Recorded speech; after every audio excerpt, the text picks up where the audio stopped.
What's going on, guys? Junior's Fishing Company. Another bloodworm video. So I've got in the vise here a size 16 Daiichi 1260, just a bead nymph hook. In Orvis they're a 122J. So I've gotten all my threads started. I've got a 1/8 inch matte red, what are these called? Ruby? True Blood firehole tungsten bead. I put down some 015 wire just to add a little bit of bulk. I mean, it'll add just a minuscule amount of weight too, but just so I don't have to do a billion thread wraps. I'm going to end up putting some small brown UTC wire, and I'm going to put in just a little bit of Mirage tinsel in small. So I've got my thread down super far, almost to that final bend where the hook actually starts. I want this bait to be as long as I can get it. This will be probably 12 millimeters. And I'm fishing this usually. I'm going to put down my, actually I'm going to put my tinsel down first, because I'm going to wrap that in last. I'll put it right behind my lead. So I'm going to be fishing this typically in on muddy bottoms, different depths, but wherever I think those fish are feeding on stuff growing in the mud. Got my tinsel down. I'm going to put down my brown small wire. This is really some of the only time I use small wire. In a couple upcoming videos, if I wrap 2 wires at once, sometimes I'll do a medium and a small, but most of my small wire is on these really small jigs, and it really doesn't fish that small.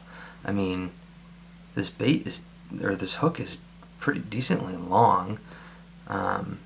You know, when I started tying, I always thought like, oh my gosh, a size 18 or something, that's way too small.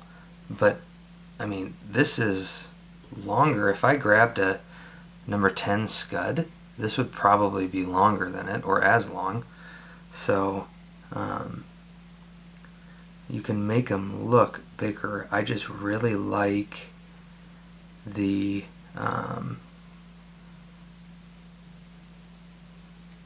small hook gap is what I really like about these kind of hooks.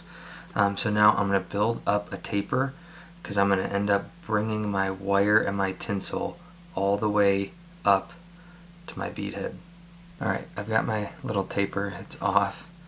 That lead wire was killing me.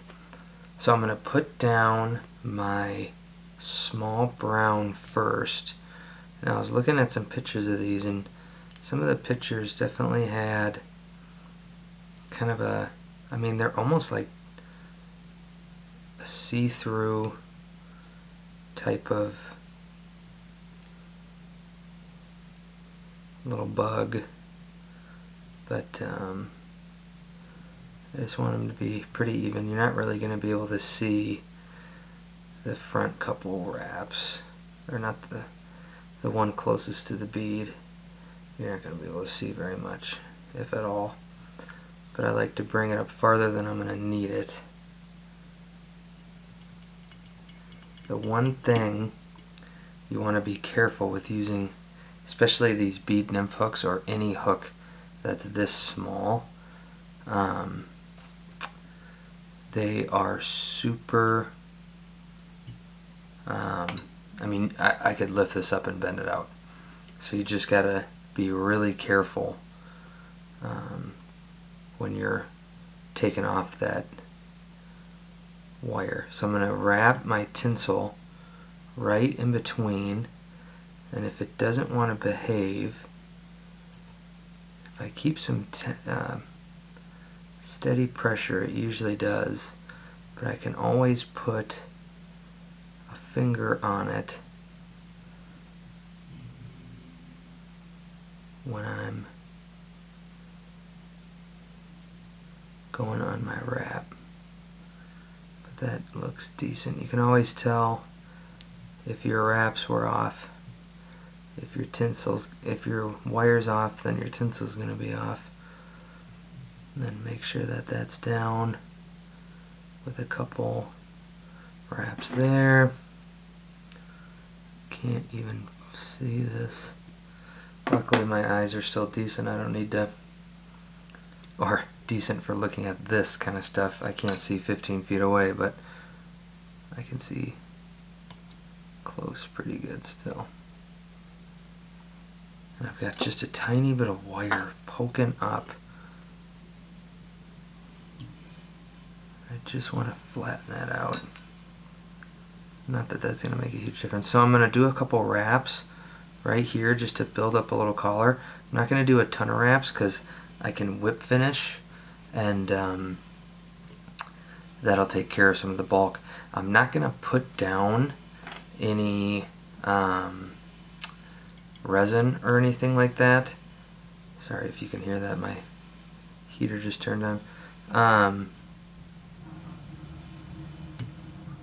Because in my experience it peels off, and if it's super thin like this, and it just doesn't end up working out. So what I'll just do is just on the collar part of this, I'll put down just a little bit of head cement. I have this tiny little applicator pin, and I'll just dip just a little and get it right on